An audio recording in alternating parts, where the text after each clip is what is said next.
able to use them as a instrument, or we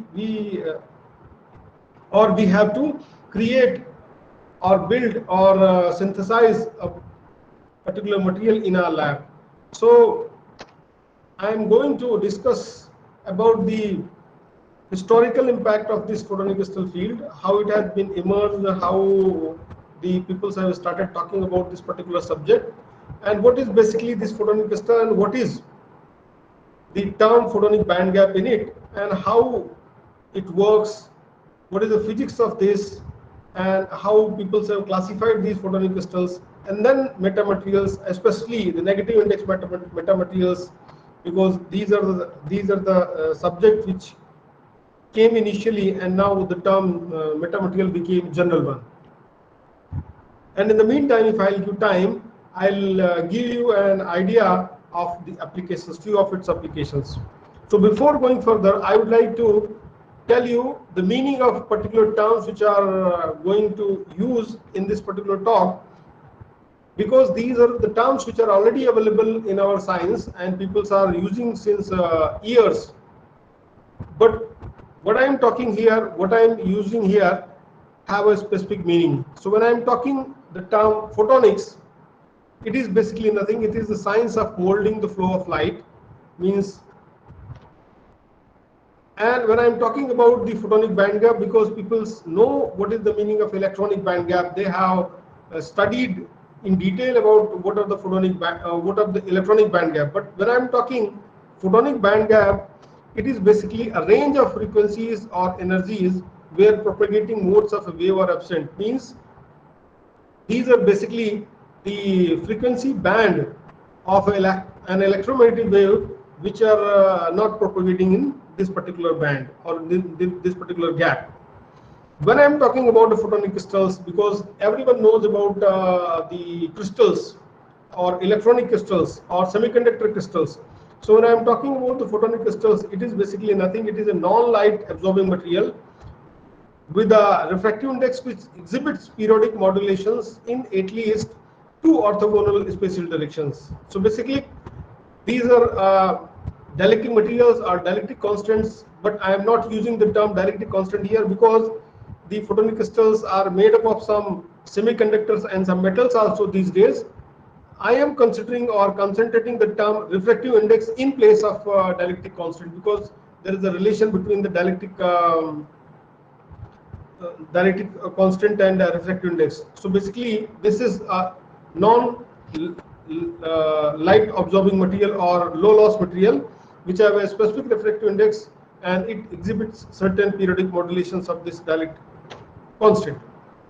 So when I am talking about the PBG material, it is again a non-light absorbing material which contains a band gap for electromagnetic wave propagating in all directions.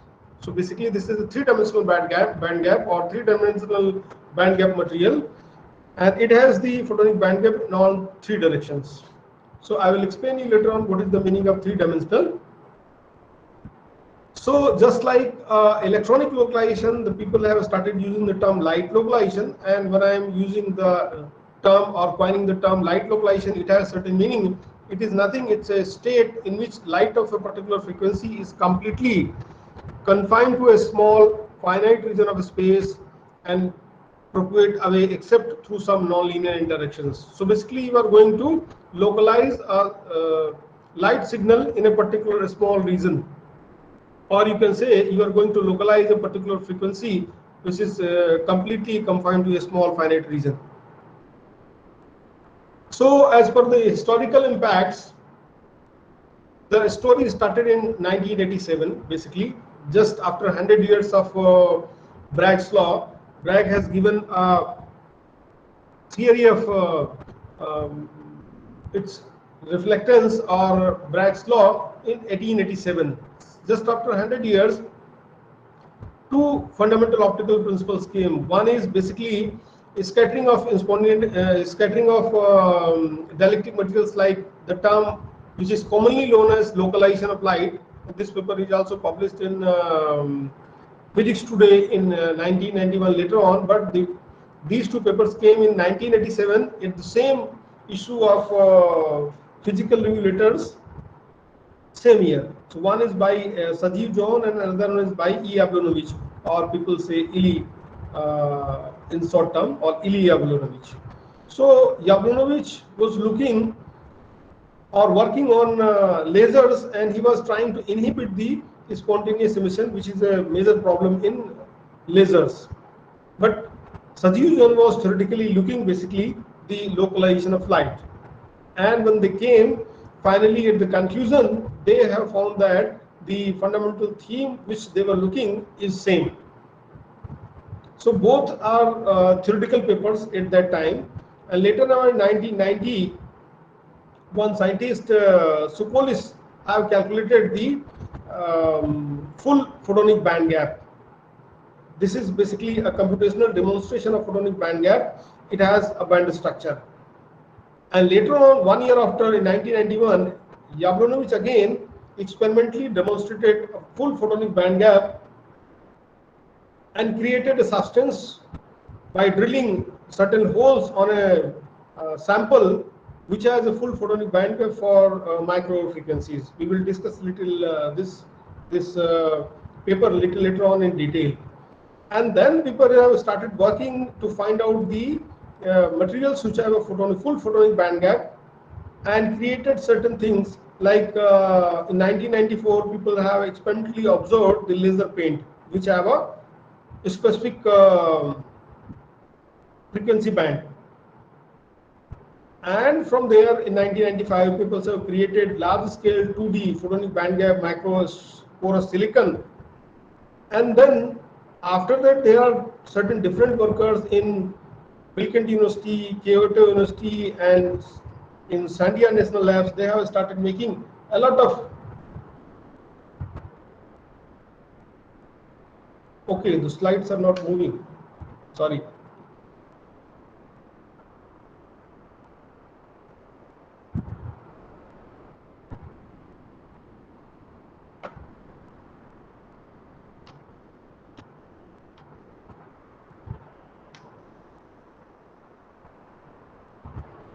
Oh.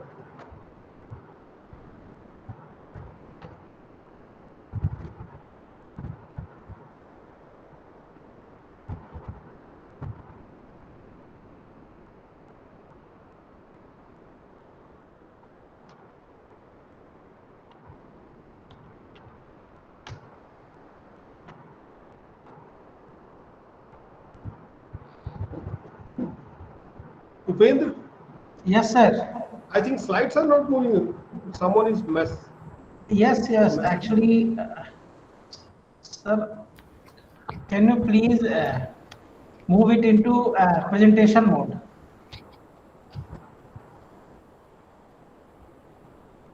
I did that. Uh, Sorry to interrupt you, sir. I think you should share your full screen instead of sharing the single Okay, window. a particular screen. Okay, I'll try again.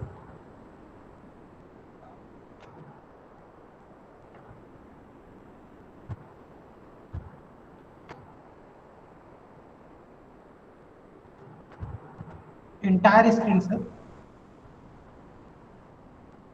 Yes.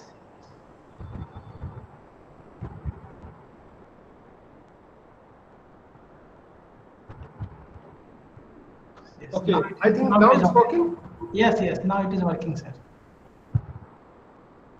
Sorry, please stop me whenever there is a technical glitch or some problem.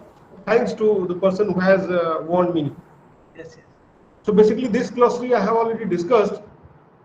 These are the particular terms which I was discussing just before, and these are the historical papers. Basically, the two papers which came in 1987 and later on in 1990 some computational demonstration, and 1991 some experimental demonstration of photonic band gap by Yablonovich, and 1994 some experimental observation of laser paint people suggested, and after that there are certain different labs who have tried to build photonic crystals with the different structures like wood coil structure and some other demonstrations. So this is the history of historical background of the subjects. I have not made it after 2002, because after 2002 it has been exponentially increased, and the thousands of paper came, and people have started working in different aspects of this particular subjects. And the materials initially, which were people were working on a dielectric material, but now people have started working on all kind of semiconductor materials, because the semiconductor materials were the industrial materials which were very common at that time, and because the materials were very common and industrially available and very cheap also, so people started using the silicon and silicon dioxide as a subject, and people have found the photonic band gap also. So that's why these are the very limited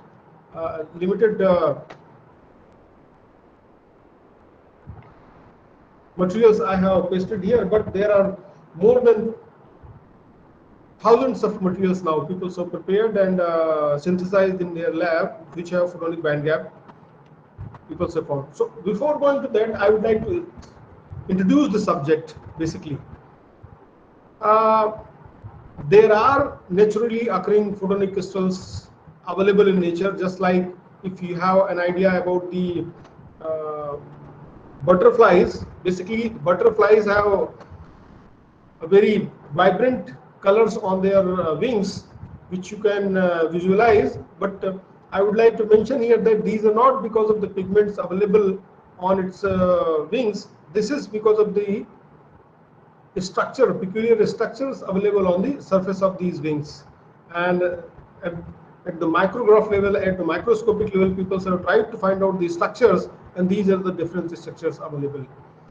And similarly, if you see the feathers of peacock, it has also very vibrant colors, different colors, and these are not the colors which are because of the pigments. This is also a big structural changes. So if you see very minutely with the help of some microscopic instrument, you will find out these structural changes at this point. There are certain other things like opals.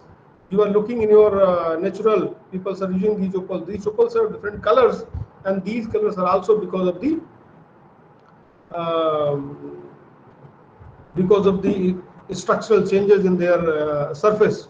One of our lab mates or colleagues have last week shown us the changing color of a chameleon, and this chameleon is also changing its colors of their skin, and it was also not because of the pigments available on the surface of its skin. It is because of the structural changes. The videos are already available in YouTube. One can visualize these kind of naturally occurring photonic crystals. So basically, these photonic crystals have a structure that could manipulate beams of light in the same way as semiconductors control electronic current. Why I am comparing all these things to the electronics? Because electronics is very popular, and everywhere in all the schools, colleges, students are and boys are studying electronic, and electronics are very widely spread subjects. So before going to these details of photonic crystal, I'll try to explain and compare most of the things with the help of semiconductor electronics, so that one can easily understand what is the meaning of all these things. Basically, in case of a semiconductor which supports the electron, but semiconductors cannot support electrons of energy lying in the electronic band gap. Similarly, in case of a photonic crystal, it cannot support photons lying in the photonic band gap. By preventing or allowing light to propagate through a crystal, light processing can be done. And this will revolutionize the photonics the way transistors revolutionize the electronics. And by knowing this, people have started creating the diodes and triodes, just like the semiconductors did. So if I'll explain about the photonic crystals, initially I was discussing about the first structure created by Yablonovich in 1991, and this is the structure he has created. He has taken a sample here and started drilling holes on from the same point by 120 degree azimuth with a 35 degree angle. So if you see, this is the kind of structure he has created inside the material. So from one single hole, he has tried to drill from different angles, so that there is this kind of crisscross structure created inside the material. And because of this crisscross, this is basically holes of air and the material. Means you can say there is a two different kind of refractive index are available inside this particular medium. One is because of the air available in it, and another when the dielectric material inside that. And this crisscross is simply looks three-dimensionally periodic and have a abscissa kind of structure. Just like you have studied in electronics or solid state physics, the phase centered cubic lattice. This is basically nothing, it's an abscissa lattice having three-dimensionally periodic. This structure have photonic band gap in micro range, micro frequencies. So basically the photonic crystal usually consists of dielectric materials, that is materials that serve as electrical insulators or in which an electromagnetic wave can be propagated with a low loss. And the holes which you have created here should be in order to a relevant wavelength are drilled into the dielectric in a lattice-like structure here and repeated identically and a regular interval.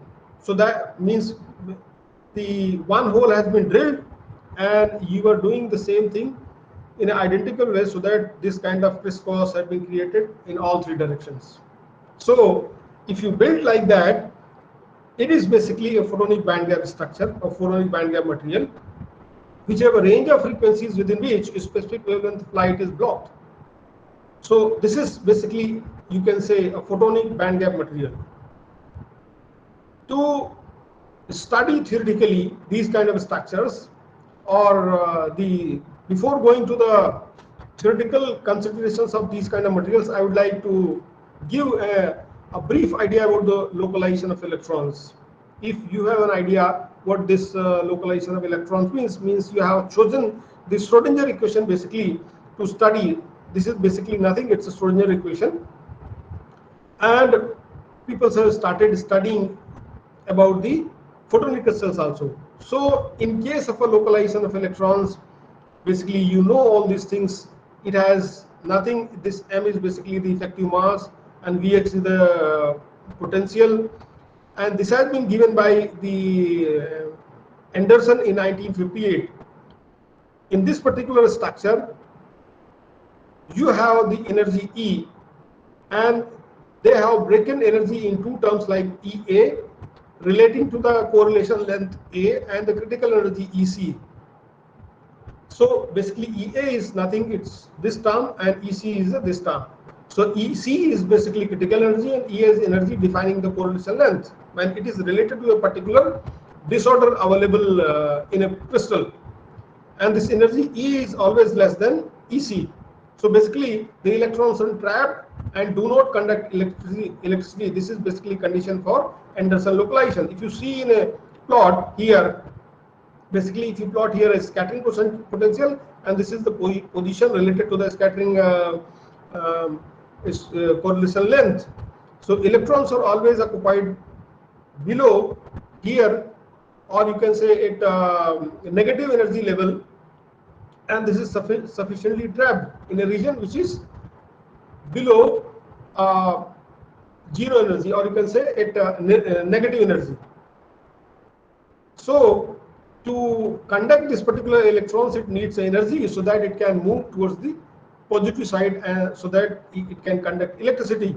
Similarly, if you see the Maxwell's equation, Maxwell's wave equation, this is the master equation. You can easily find out this equation by choosing the curl of curl E. Means if you combine the last two equations of the Maxwell have four equations. If you combine last two equations of Maxwell, you will find out this the master equation of Maxwell's. So if you see carefully this Maxwell equation and compare it with the Schrodinger equation, you have seen in case of a localization of electrons, Here E is basically electric field amplitude, and omega is the frequency of monochromatic electromagnetic wave propagating in inhomogeneous but non-dissipative dielectric medium. This term non-dissipative is very important here. And this epsilon x is the dielectric constant basically, and separated into its average value epsilon naught, and especially fluctuating part epsilon fluctuating means because you are going to create a dielectric substance which have more than one dielectric material, so you have a specific average value and the value which is more than that. That's why we call it epsilon fluctuating. So the value of epsilon fluctuating plays a role analogous to the random potential in Schrodinger equation, which is positive or negative. So similarly here, the dielectric material have some average value, and this epsilon fluctuating have some higher value or lower value. So this is fluctuating just like a random potential in case of a Schrodinger equation. So for lossless material, this dielectric constant epsilon x is real and positive. Basically, as you already know, epsilon is a quantity which has real and imaginary parts both. It's a complex quantity. So here basically in case of a dielectric material, we are considering only the real and positive part of it. And if you draw this kind of plot for photonics, so if you would like to realize the photonic localization, what is the difference here is, if you consider it effective scattering potential here and position of photon is always above this scattering potential. It means its energy is always positive. So basically in this particular plot, the position of photons in a random dielectric medium, basically the effective scattering potential for photons, which you call it as omega square by c square epsilon fluctuating, is always have a positive value, and it is always greater than this effective scattering potential. So just like here, this curve B is always greater than the highest of the potential barrier if the dielectric constant epsilon naught and epsilon fluctuating is to be real and positive everywhere. Means if you have taken such a kind of material, photon is always positive. So for trapping a photon, it's difficult. To localize a photon, it's difficult. So what to do? We have to see further. Some other basic facts of the Schrodinger and Maxwell regarding light localization is the term epsilon naught omega square by c square in Maxwell equation is analogous to the eigenvalue E in Schrodinger equation. And the same term is always positive, and it precludes the possibility of elementary bound state of light in deep negative potential. You cannot do that. So it is also important to know that the laser frequency omega multiplies the scattering potential. Similarly, if you see the electronic system where localization is enhanced by lowering the electron energy, lowering of photon energy is always leads to a complete disappearance of scattering potential. If you are going to lower the electron energy, it will disappear. And at the same time, if you choose the high frequency, it always limits the geometric ray optics, and the geometric ray optics becomes valid, and interference corrections to optical transport becomes less and less effective. In both high and frequency and low frequency limits the normal mode of electromagnetic field. Basically it is not localized. So the condition which you say the epsilon naught and epsilon fluctuating, which is always greater than 0, everywhere translate into requirement that the energy eigenvalue be always greater than effective potential. So basically for electronic, similar to the electromagnetic localization, if we are looking for a photonic localization, we are seeking a localized light in an intermediate frequency window within the positive energy continuum that basically lies at the energy higher than the highest of the potential barrier. So that's why this is the simple reason the ordinary dielectric appearing in nature do not easily localize light. So basically these are the fundamental contrast between the electrons and photons. Electrons have always spin half and photons have 1. The dispersion relation of electron is always parabolic, and the dispersion relation for photon is always linear in nature. Electrons have the Scalar wave approximation means we always use the Schrodinger equation without considering the vector nature. In case of photons, we always have chosen the vector wave character in Maxwell's equation. In electronics, basically the band theory for electrons is only an approximation due to electron-electron repulsion. In case of photonics, there is no photon interaction. It is always negligible to each other. So basically in electronics, it is a two-dimensional array. In case of photonics, it is a three-dimensional array. Electrons have a little less speed and photons have a little more. Now, if I reach to the Maxwell's equation, I have just written here last two equations, curl of E and curl of H, these two equations. If you combine these two, or you just take the curl of curl E or curl of curl H, you will find out the master equation of Maxwell. So that you may solve it to get master equation. This is basically your master equation. So if you see this particular equation, this has this as a very important point. This is basically a eigenvalue problem. Here, if you see, this is a eigen operator. This particular point, it operates on a vector H, and it gets again its eigenstate and the eigenvalue. This eigenvalue is very important for us. For this particular eigenvalue, we are going to solve this particular equation, omega by c. So, and we are going to relate these two terms with the help of this dielectric function epsilon here, which is arising at this particular point, and it has a relation n square.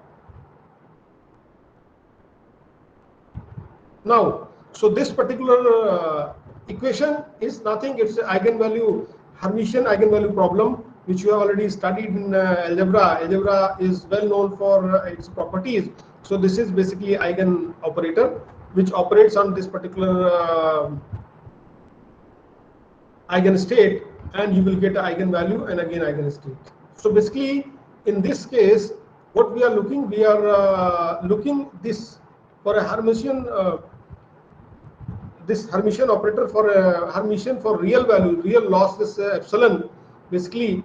And here we have considered omega is a real lossless in nature.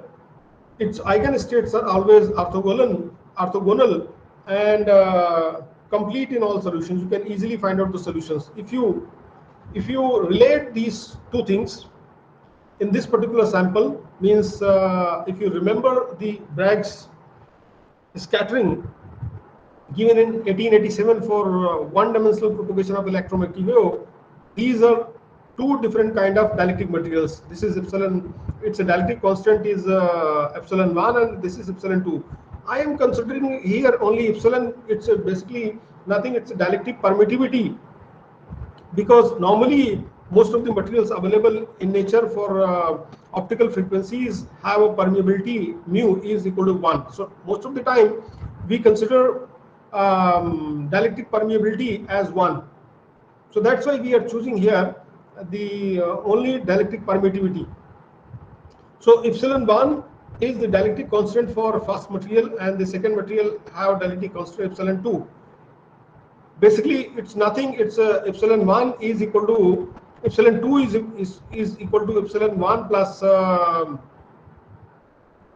some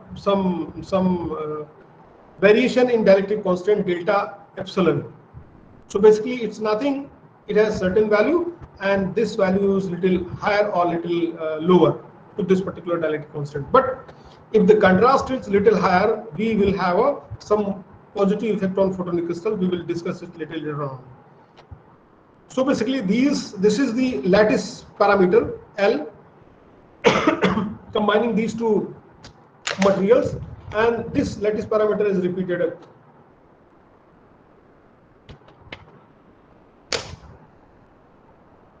If you are going to take the thickness of this sample as D1, or you can take the thickness of this sample as D1, this epsilon 1, and this is D2. It is up to you. It may be chosen in either way also. To these are the nice collection of some mathematical relations with the wavelength and effective refractive index. I have chosen from the suggestion of one of our lab members. So basically, the photonic band gap can be understood with the help of this kind of mathematical relation. Here, this is nothing. It's basically a Bragg relation given by Bragg in 100 years ago, more than 100 years ago.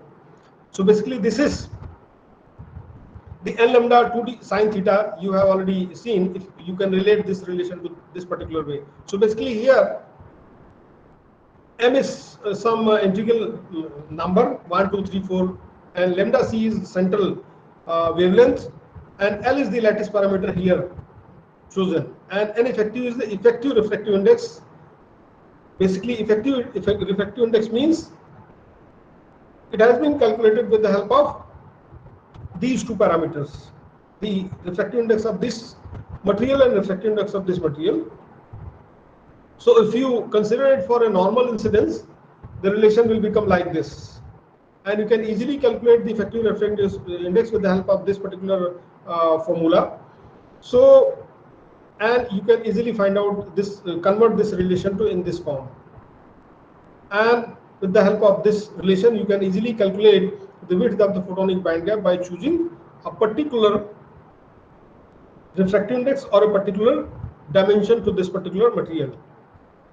So now mathematically, if you see fundamentally what kind of mathematical or fundamental relations working to find out the physics of photonic band gap materials. So basically, photonic band gap formation can be regarded as the synergic interplay between the two principles. One is the macroscopic Bragg resonance, and another is the microscopic scattering resonance.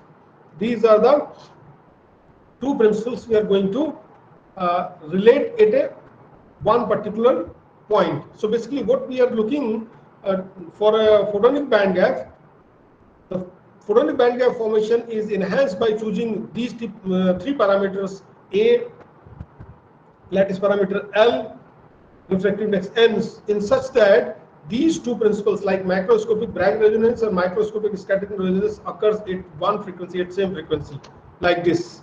If you choose a substance having, this is the lattice constant, and this is basically, you consider if there is a radius, means if you are going to choose a sphere here, this is the radius of the sphere. If it is a square shaped material, this is basically the lattice constant. You may consider it as epsilon 1 and this is epsilon 2, or you can choose it as epsilon 1, epsilon 2. This is lattice parameter. Okay, so basically, for a one-dimensional scalar wave approximation, what you have to do, you have to take the macroscopic Bragg resonance with the help of this condenser, omega by c m pi by L, and at the same time you have to choose the microscopic Mie resonance. In this particular case, you have already remembered the two relations for transmission and for reflection. For reflection, you need to have a lambda by 4 equal to twice A. Means you have to connect these two relations and you will get this kind of mathematical relation, lambda equal to 2 pi c by omega n, or you can write omega c equal to pi by 2n into 2a, basically. So if you are going to combine these two mathematical relation at one frequency, at one omega, you will have a certain band gap here at this particular point. So you will find out a large band gap at this particular point or this particular point. This is nothing. This is basically a dispersion relation between omega and k, and you have to coincide these two resonance conditions at one place, basically. For choosing a specific kind of filling fraction, means if you are going to create synthesize a material in your lab, what you have to do, you have to choose a specific kind of filling ratio by combining these two materials with the help of this mathematical relation. It was suggested by Ho in 1990, and they have tried to find out the band structure for these kind of relations. Either you are going to choose air spheres or solid dielectric spheres, or you can vice versa. Means you may choose either way. Both ways you will find out the filling ratio in the same pattern. So basically, how you are going to fabricate a photonic band gap material? Basically, as we have discussed, these are the dielectric materials, and you may choose a dielectric material or you may choose a hole of air or some dielectric material or some liquid crystal, whatever it is. You have to choose a particular dielectric material of high index in a lower index material, or in a lower index material a high index. You can do both ways. We will discuss it. So basically what we have to do, we have to find out the microscopic and macroscopic resonance at precisely one frequency. Why it is so difficult to have a photonic band gap making hard? Both these scattering mechanisms must individually be quite strong. In practice, the solid material must have a very high refractive index contrast, means the contrast would be little higher. If you consider the contrast may be more than 3, 2.8 or more than 3, then it would be a better choice to have a good photonic band gap. In this kind of band gap, you will find out a little less attenuation constant. These are basically the data collected from some experimental findings. I will discuss it little later on. So before going further, I would like to classify these photonic band gap materials or photonic crystals. Basically, this kind of material where there is a periodicity in one direction. In this kind of material, this is a 1D photonic crystal, because the periodicity is towards one dimension, towards x-axis, if the wave is traveling from this side to this side. This is basically a two-dimensional photonic crystals where the wave is traveling towards x-axis or towards y-axis. You will have a same kind of periodicity. So this is a two-dimensional photonic crystal, and this is real three-dimensional photonic crystal. Means if a wave is traveling towards x-axis, y-axis or z-axis, in all directions you will have a photonic crystals. Experimentally, people have tried to create these kind of structures. This is basically a samples of 1D photonic crystal. These are the samples of two-dimensional photonic crystals, and these are real three-dimensional photonic crystals people have created. So on the basis of these structures, the photonic band gap materials have been classified as 1D, 2D or 3D. Basically, these are the structures. This 1D photonic crystals, you can say this is already well-known material which has been given in 1887 by Bragg. This kind of structures are well-known in our science. And these are the two other kind of materials which has been given on the basis of the speculations given in 1987 by Sajeev Jain and Yablonovich. So basically, you can say the photonic band gaps, or you can say the optical insulators. In both ways, you can classify them. So basically, if you are going to have real photonic crystals, what you can do, as you did in case of electronics,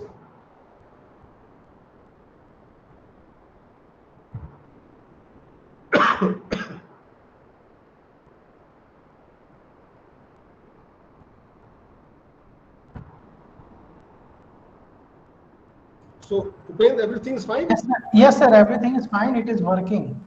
Okay. Sorry. So basically, the photonic crystals are the crystals which have real three-dimensional periodicity in all x, y, and z directions. Now, if you consider, just like in electronics, people have created the cavities or defects in electronic materials. So people have tried to create the cavities in photonic crystals also, like this. You have created a photonic in a photonic crystal like this way, and after that they have created a cavity, and this kind of cavity will trap a real light in it of a particular frequency. Or you can create this kind of cavity in towards one direction. It will behave like a waveguide in case of electronics, and it may behave like a wire also. So the defects in cavities created in electronic materials are uh, well successful in photonic crystals also. People have started thinking in a similar way. So what I'm trying to tell you here is that because the electronics industry is very well established, well known, and all the techniques are well developed, so people have started thinking in the same way. So what I'm trying to tell you here that people are still thinking in the same way as electronics industry had got its evolution.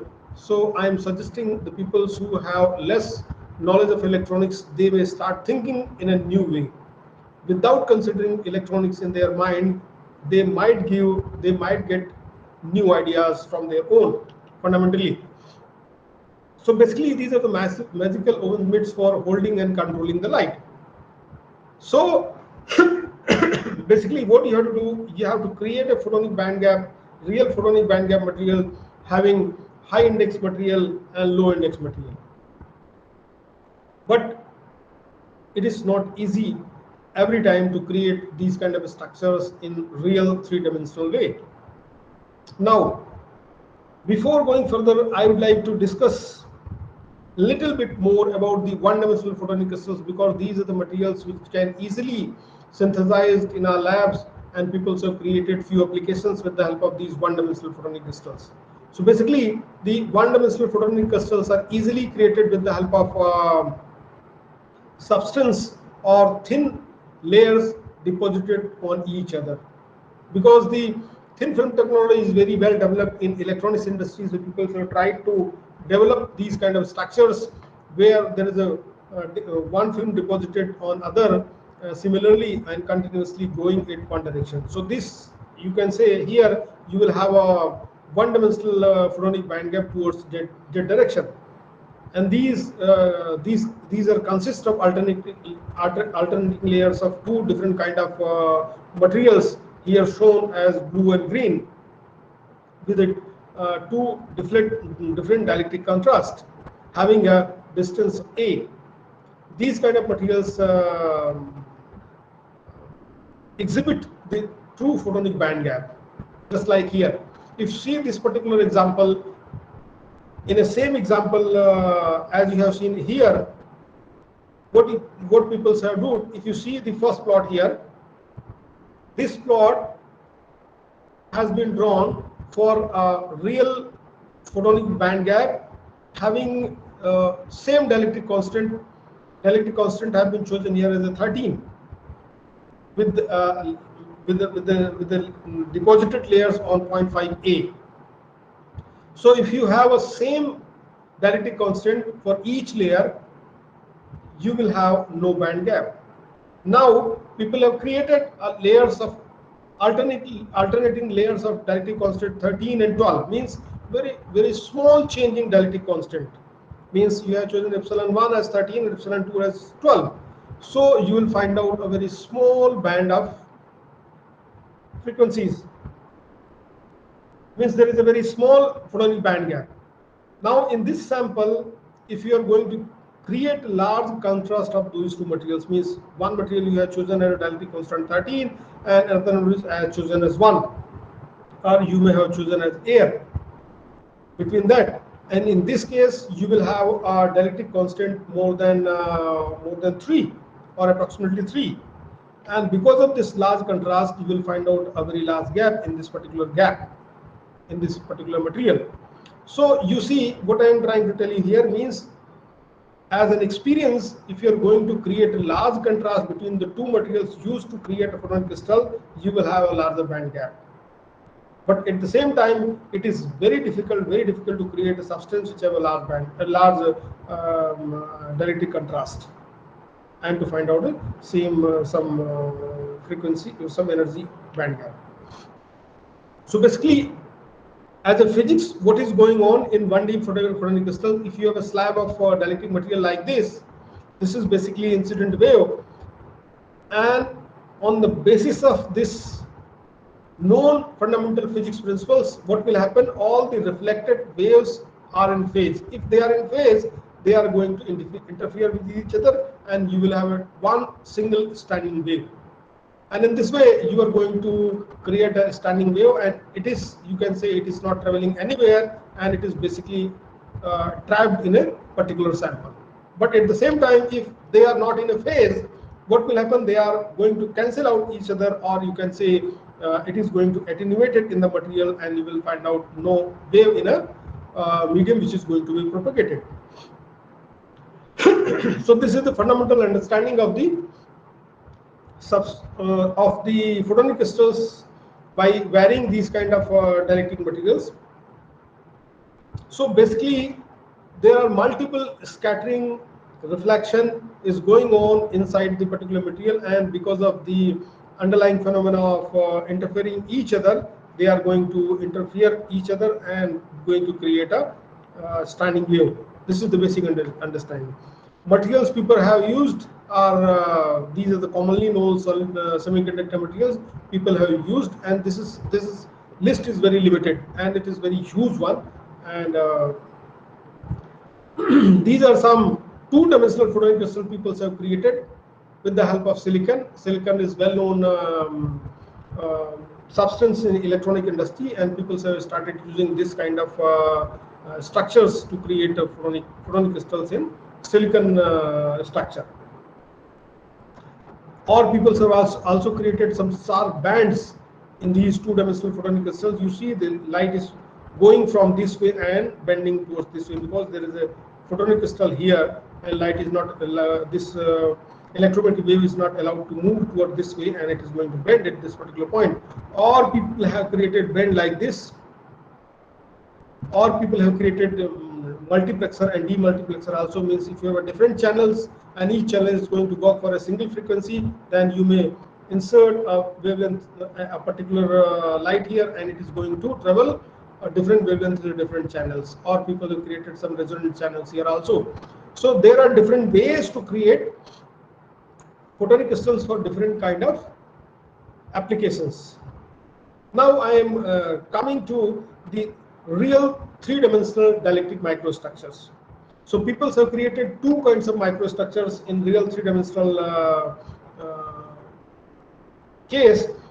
What they did, they have used high index material,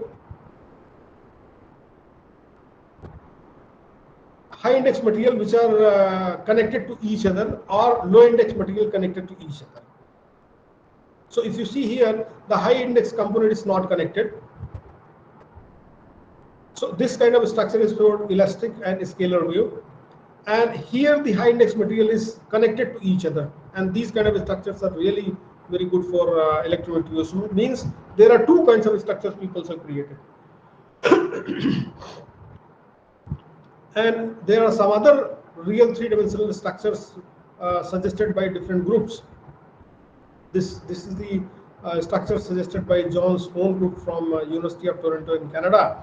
They have some etched out some materials from inside, and some people have tried to fill it with the help of some liquid crystal materials, because you can easily fill out these liquid crystal materials of having low dielectric constant value. And at the same time, you may create these crystals by tuning it with the help of temperature or some thermal tuning or electrical tuning. So you can fill out these substances with the help of some liquid crystal and tune them for a particular frequency. These kind of structures suggested by the Sokolos group itself, and these are the kind of structures suggested by some Sandia National Lab. So these are different kind of structures people have created. This is basically wood piles structure, and people's this kind of structures are basically simply stacking up the wood piles on a one by one. So these are different structures. So before going further, I would like to discuss one application which is very well known and well developed till now. This is basically nothing. It is basically one-dimensional photonic crystal based on the principles of two-dimensional photonic crystals. We call it as the photonic crystal fibers. So people have, because the optical fibers are well known in our industry, so that's why people have created the photonic crystal fibers. So there are two kinds of photonic crystal fibers. One is basically high index guiding materials, mean the guiding side here is a material having high index high refractive index material, and they have created a photonic crystal of low index material, means they have created a holes. Or you can say these are basically nothing else, these are the capillary tubes, and they have bounded the capillary tubes and stretched them in a length, and they have created this kind of structure. Or they have removed some capillaries from inside, and they have created a low index guiding fiber. So either you have created a high index guiding fiber or low index guiding fiber, or you have created the photonic crystal fibers in two different forms. High index guiding fibers are basically nothing. It's basically based on the modified total internal reflection, or people they call it as MTIR principle. Because if you're going to pin the light here, it is basically just behaves like this upper surface as a reflecting surface. Or people have created the low index guiding fibers, or basically the photonic bandgap fibers on both ends. So basically, if you consider the modified total internal reflection fibers, you have two kind of materials. This is photonic crystal fiber, and this is basically step index fiber. So basically, these are the tiny cylindrical holes of air separated by gaps are patterned into fibers. The effective cladding index basically is lower than the core index. So basically, in first instance, you can see these looks like a bars. So this is nothing, it's simply a trick to create geometry which is prevalent to the photonic crystal fibers. So basically, in this case, the fundamental mode being the lowest or longest wavelength get trapped in the core, while the higher order modes capable of squeezing in the gap, and they leak away rapidly, and only the one kind of wavelength is traveling in it. So basically, these kind of structures people have created. This is basically of really good photonic crystal fibers which have a band gap for a particular frequency, and the allowed mode which is traveling here at the center of this particular point. Just you see, this is the allowed mode of frequency which is traveling toward the center of this particular photonic crystal fiber. There are some parameters you can easily calculate with the help of these mathematical relations, and these kind of mathematical relations I have already discussed you in our earlier talk. And with the help of this, you can easily calculate the mid gap to central gap frequency. And these kind of structures can be easily simulated with the help of softwares like COMSOL Multiphysics. Perhaps you already know about this kind of software, and is popular these days. So these kind of structures easily simulated. I have given some parameters here. So people who are interested to do that, they can choose these kind of structures and simulate them in their. Or you can create these kind of structures having the nature of total internal reflectance guidance, and you can calculate the parameters. These are some propagation characteristics of photonic crystal fibers. You can easily use them and calculate the confinement loss or dispersion relations. So these are the different kind of photonic crystal people have created. These are the initial industrial applications developed by some scientists, and these are the suggestions given by one scientist from UK, Philip Russell, who was basically the scientist at Corning Glass. And because he was doing a lot of things in Corning Glass, so they have used those material like the capillary to create the such kind of structures. And after creating these kind of structures, he has found that these are really good structures he has created, and it works really well. So now this is the fundamental introduction of the photonic crystal kind of substances. Now, before going further, I would like to introduce you the metamaterials, the term metamaterials, why we have taken at this particular point photonic crystal and metamaterial at one place. So before going to further, I would like to give some fundamental words like why people are using the term meta here. Basically, meta is nothing. It simply means that it is altered or higher or beyond, means which is not available in nature or beyond nature, we can call it. That's why people are using the term meta. So basically, the metamaterials are nothing. It's the existing materials when exhibit a small subset of electromagnetic properties theoretically available, or people are saying metamaterials can have the electromagnetic properties which are beyond the available or beyond the nature, and it can achieve the negative index of refraction, zero index of reflection, or magnetism at optical frequencies as well. So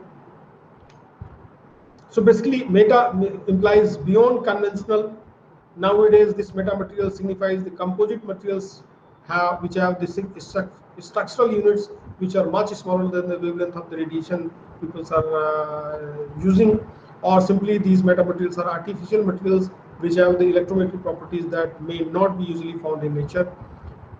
Or the one standard definition given by Wessler is macroscopic composite having man-made three-dimensional periodic cellular structure designed to produce an optimized combination not available in nature of two or more responses to a specific excitation.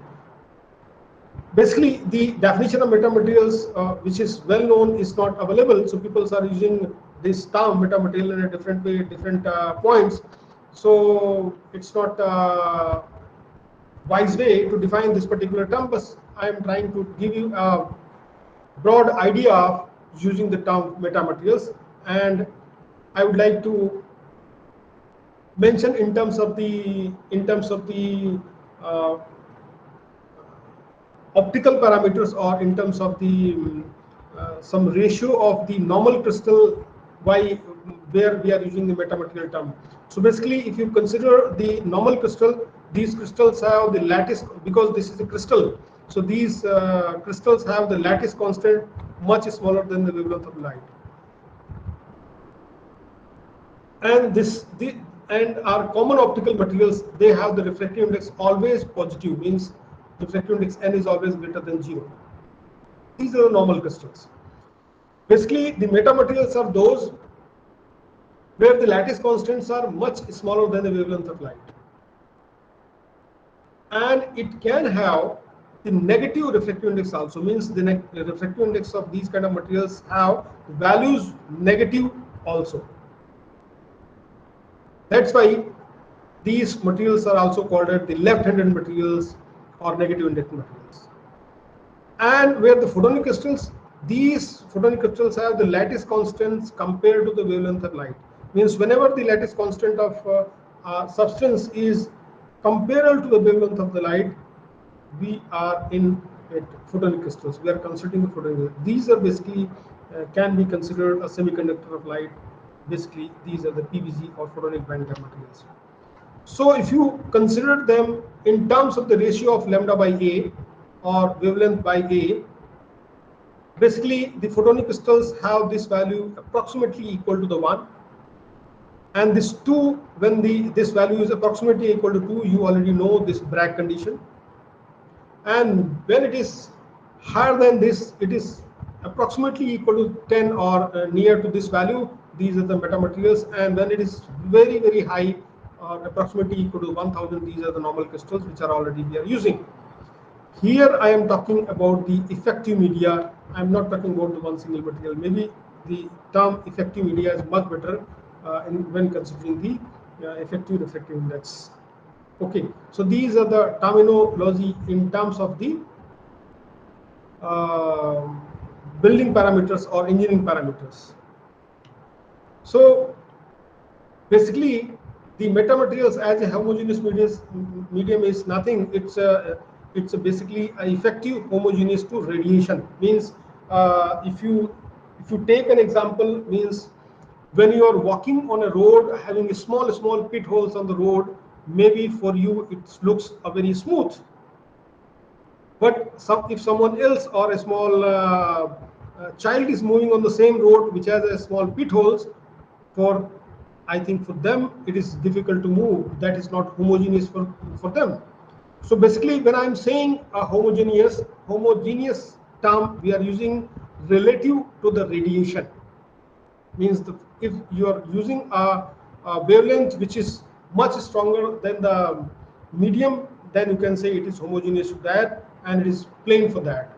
Just like for radio waves, our surface on Earth is just like a plane.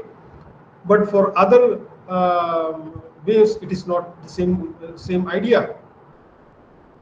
So basically, what I am trying to tell you the effective material parameters when I am considering to choose a material. So I am talking about the effective material parameter epsilon and mu are enhanced by some resonant response, and these metamaterials can be designed to have a properties not usually found in nature, which have the values which are positive, negative, and zero, all these things.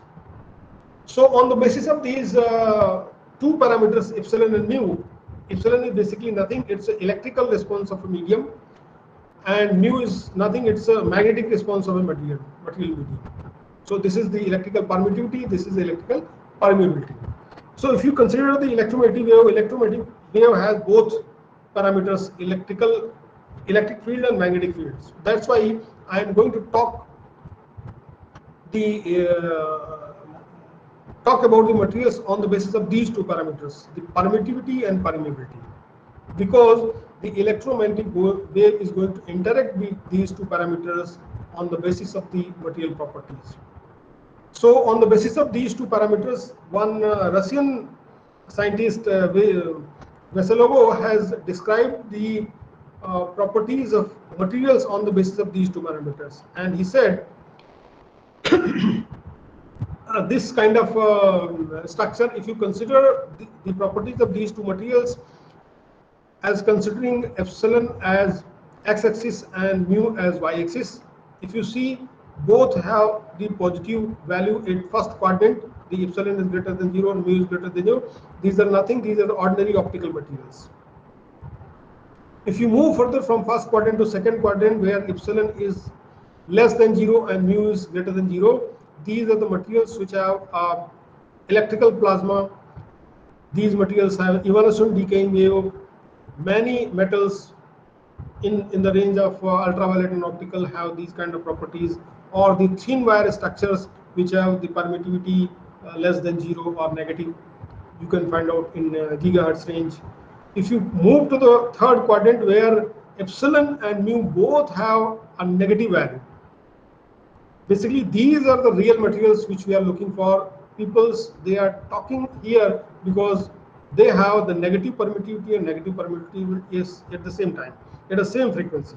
These kind of materials, basically people call it as a negative refractive index, and these kind of materials are not available basically in nature. So they have the left-handed propagating waves. These are basically the artificial metamaterials. At that time in 1968, because these kind of materials were not available, and it was not possible to construct these two materials. That's why they said, okay, there's no use of talking these two materials. And at fourth quadrant, where epsilon is positive and mu is negative, these are basically the magnetic plasma or evanescent decaying waves.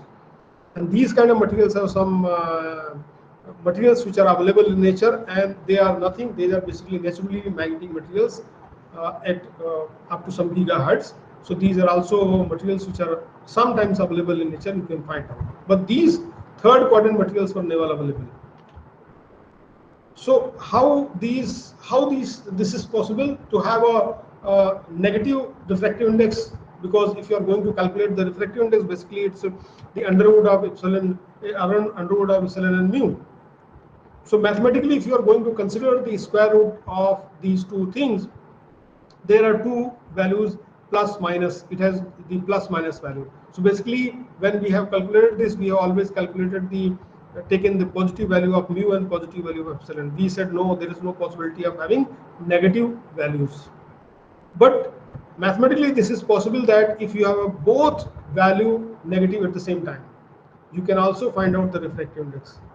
So people are talking to these two materials. So that's why we call it negative refractive index materials. So what happens to that? If it is possible, if you have a negative refractive index materials, all the optical or optical properties which we have studied in our right-handed material, like Snell's law, Doppler's effect, Cherenkov radiation, Mie scattering, they are all going to reverse. Just like in this particular GIF image, if you see, this is a source of light, electromagnetic wave, which is traveling in a positive emitting towards this direction. you already know these kind of things, which is always creating these kind of plane propagating waves in one direction. If it is going to match at this particular level, this is a negative index media. So you see, this is a positive media, it is traveling in the same way as you studied, but here in negative index media, its behavior is entirely different. Wave is moving from positive to negative, but it seems like it is moving from towards the reverse direction, towards the opposite direction. These kind of properties people have find out in these kind of negative materials. So the detailed properties listed by the Professor V.Z. Vesalogo in his study was very interesting. So he has listed in his paper given in this reference is given here. If one is interested, they can find out.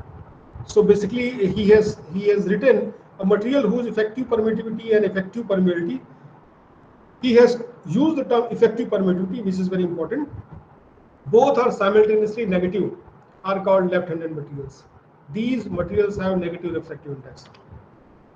So he has described the properties of these kind of materials.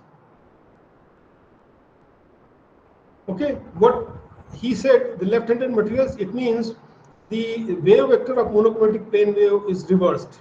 That means if the wave vector E is along X and vector B is along Y, the right-handed medium, the electromagnetic wave will propagate towards that direction. But in case of a left-handed medium, the wave is moving towards minus Z direction.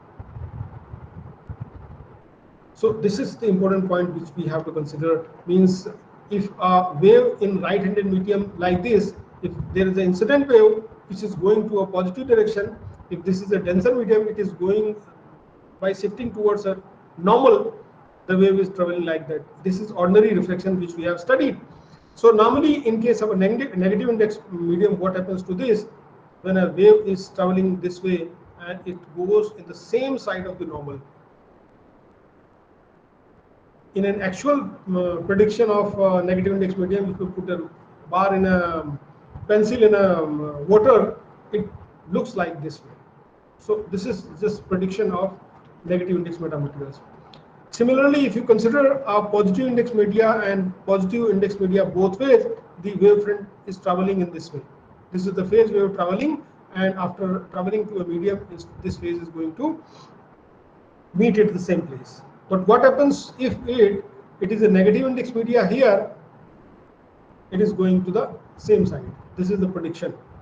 So the other commonly used terms for negative index medium is, these are basically negative index medium, backward wave propagation medium.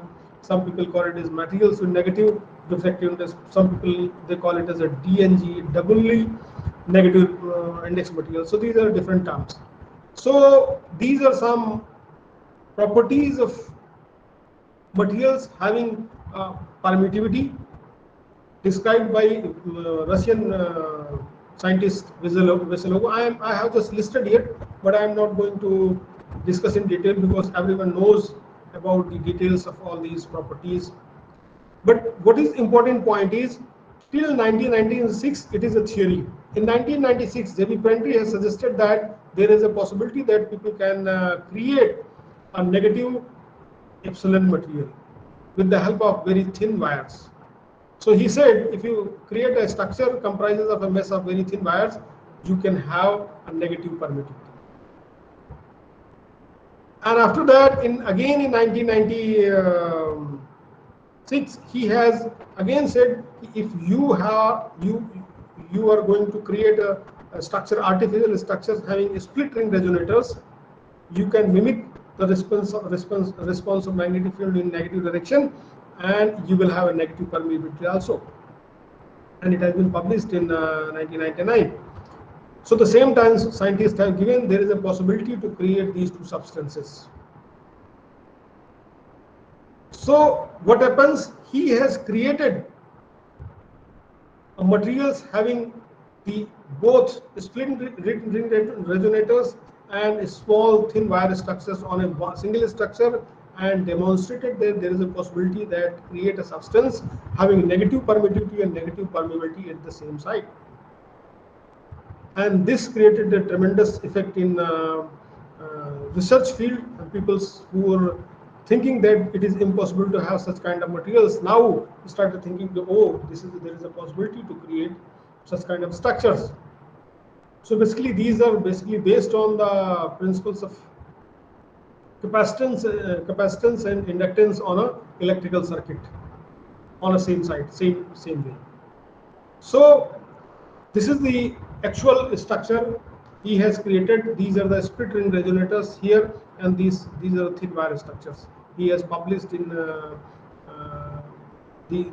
D.R. Smith had created in year 2000, and basically these materials consist from alternating layers of metal rods shaped in C, which people call it as split ring resonators, and with a honeycomb structure of these small pin structures on a simple PCB board with the help of a copper material.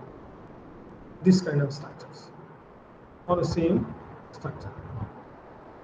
So this is a small structure of experimentally generated by scientists and tested for the properties of what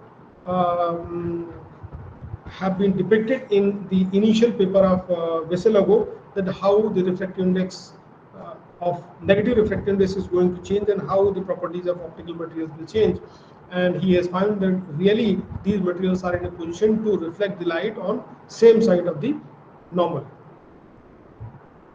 So the challenges people have faced, these to create a negative epsilon, what you have to do, you have a thin wire structure behaves like a plasma in micro region, and it has negative permittivity, and negative mu, you have to create a split ring resonators, and they have the mu, and you have to create both these structures with one frequency. And basically the challenge is to put these two samples at one place and create the structure. Okay, so now I am going to stop at this particular moment, because I have just given an idea what these structures are, and I have also listed some application part of it, but at this moment I think time is over, so I am going to stop this moment, and if I'll get time sometime later on, I will discuss the applications of all these particular fields. So Pupendra, I think Yes. time is up now. No, no, you are within the time. So I think I'm going to stop at this particular moment. So actually, this is a very wonderful talk, sir. So if any question from the audience?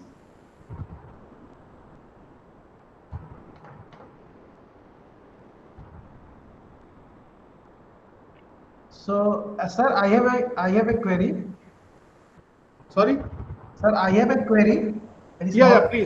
please. Actually, you are telling about the holes creation in the one-dimensional photonic lattice and two-dimensional photonic lattice.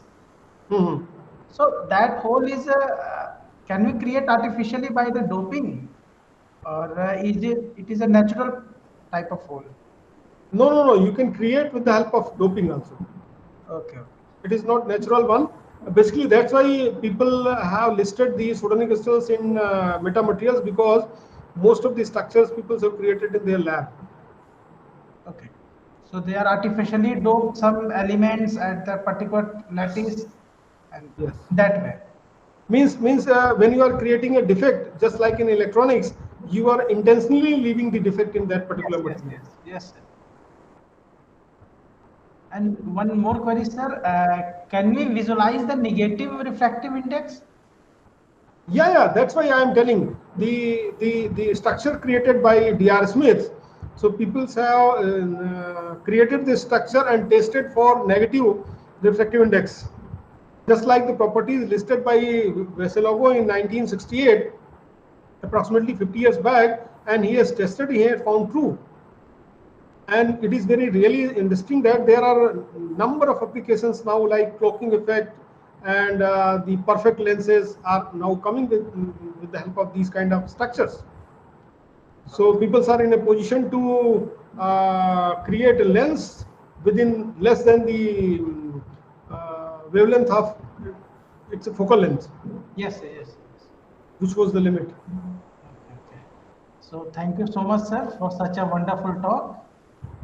Actually, before that, I have not have any idea about the photonic crystals. So first time I have learned more about these photonic crystals. Oh, it's nice. So I think the next talk will start at 12:15 or just right now. 12:15 or 12:30, I think. What can you suggest? Just talk to the promoter. I think he is going to present.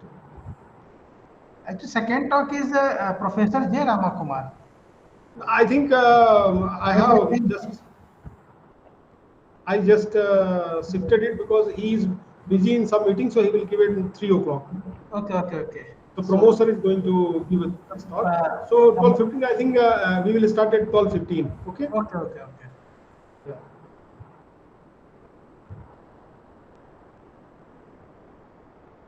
So we can wait for 5 minutes. Thereafter,